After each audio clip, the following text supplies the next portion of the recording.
New CNAs, I have a video for y'all, okay? Okay.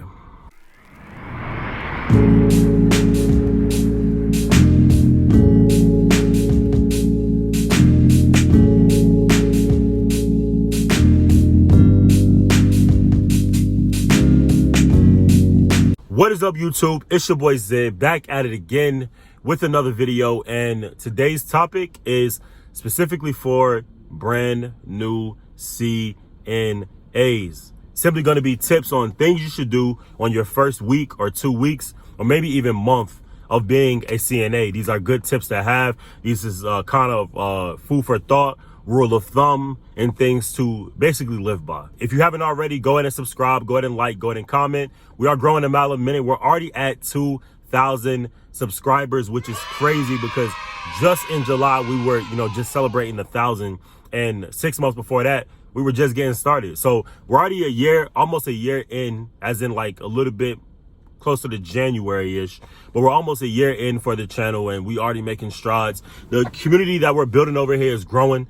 And I can't do nothing but thank you guys for being a part of the journey that we are basically on. So today's gonna be another video. This is Vlogmas video, I think number 5, if I'm not mistaken. I think it's 5. It is 5. Vlogmas number 5, off schedule a little bit, but we reeling it back in. You feel me? Today's gonna be for brand new CNAs. Okay, cool. If you are a brand new CNA, it is imperative, it is important, it is downright the most important thing to know is you do not know everything. You barely even know what you're really doing as a brand new CNA because you're brand new to the field. You don't know certain things, and a lot of times people, they don't ask questions, and that would essentially be my first step. You need to be asking questions. You need to be asking questions about things that you don't know, and you need to be asking, double checking to ask about things that you think you know, because most mistakes that I've seen happens from people who's not asking questions. Even me, in my times in the beginning where I was doing something and I've done it for like maybe a couple of days and I'm like, oh, I got this. And then something brand new happens and I'm like, well, maybe it's this. Well, no, maybe it's this. And I could have avoided all of that confusion if I would have just simply asked a question. That's the most important thing that I can tell you guys, is to ask questions. You don't know everything, and you're not going to know everything. Even people that have been in the field forever do not know everything, but you can expedite a lot of issues and save yourself some trouble if you simply ask questions. So ask questions. 2 is just to be prepared. You want to learn about everything that you can, and if you're not setting yourself up for the right, kind of best case scenario, then you're going to avoid making improvements and making strides in this field. Being prepared simply is, to me, is, if I had to wrap it up into maybe 2 to 3 things, is being organized, always being open to do something, and just being ready for your shift, being ready to work, being ready to learn and stuff like that. When I was brand new, I used to like ask questions about everything, like I said in the first step, but I always I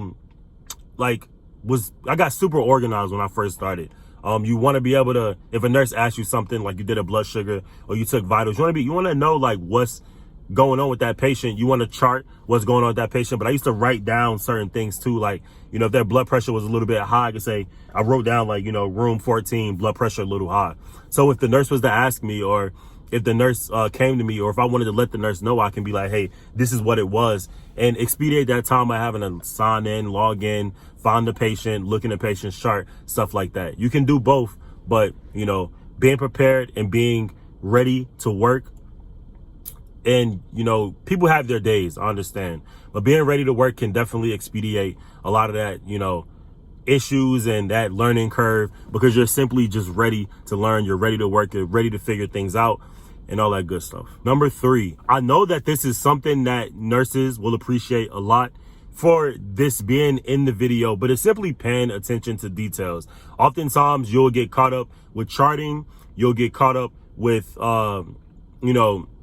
certain things that's going on, and you can miss a lot if you're not being careful. If you're, moving the patient's arm, but the IV line is too short, and, the tubing is too short, and you would need to, pay attention to that.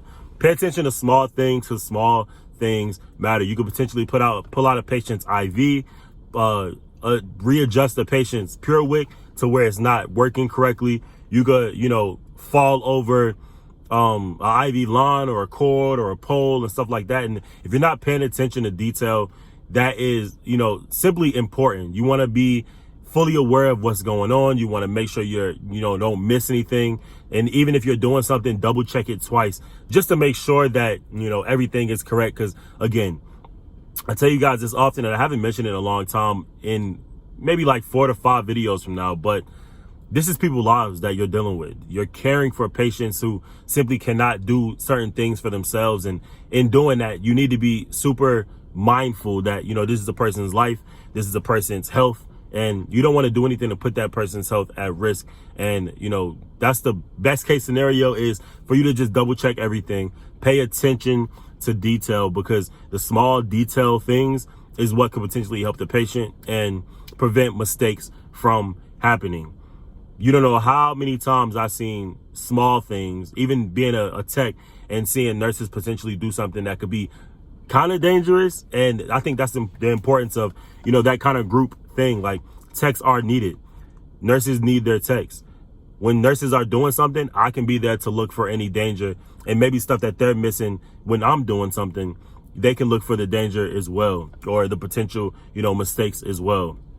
So that would be, another tip that I would give some new CNAs, and we're moving on to the next one. The next tip that I have, and it's I would say it's important, it's probably one of the most important ones besides ask questions, would be make sure you do something for yourself. When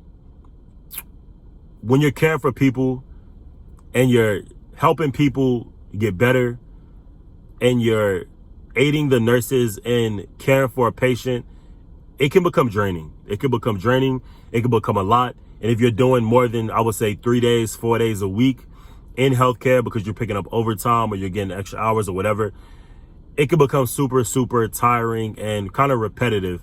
And in order for you to kind of, fix that issue, to fix that issue of being burnt out, preventing yourself from, being drained and completely like out of it, is to simply do something for yourself every day. Even on days you have to work, in my opinion, you should be doing something for yourself. Going to the gym if that makes you happy. Going out and getting like your favorite little $7 coffee from Starbucks if that makes you happy. Write poetry, write movies, listen to music. Go get, for ladies out there, go get your feet done, go get your nails done. Do certain things that make you happy. Do certain things that would help you decompress. For some fellas out there, because I know it's a lot of guys that watch this channel. Not as many as, I'm learning that women watch this channel. I think it's like a 70 to 30%, but it's a good amount of guys watch this channel. Me going to the gym is beneficial to my health. It's beneficial to my mindset. Me listening to music on days that, I have off, and even on days that I do, that's helpful for me. Me, simply cutting on a 2-hour Netflix movie is something that is helpful to me as well. But for the fellas out there, there's other things that you can do that helps you decompress. Going to the gun range. I've done a video of things that I do when I'm not at work, and the gun range was a part of that. So there's certain things that you can do to definitely benefit your mental health when caring for patients, being in healthcare. There's a lot of different things you can do, but make sure you do something for yourself. And that's pretty much one of the most important things that I can list in this video, because in order for you to care for someone else, you have to first care for yourself. So I hope this video wasn't too long. I wanted to make it kind of short. I'm posting the Vlogmas schedule, and new videos popping out every other day or every other day. So make sure you stay tuned for that. We still are almost at Christmas time. I plan on doing a Christmas video. The new goal that I'm setting is 5,000 subscribers. So I know we're far off from it, but we just hit 2,000, and it's happening pretty quick. So I'm thinking by the end of next year, we might be able to have 10,000 subscribers. By my birthday, I definitely want to have 5,000, and I'm going to put the work and put the videos out in order to make that happen. So I hope this video helped you guys. Make sure you subscribe, make sure you like, make sure you comment. Go ahead and follow me on the gram at IIZLURY, and that's all we got for this video. So see you on the next one. Peace.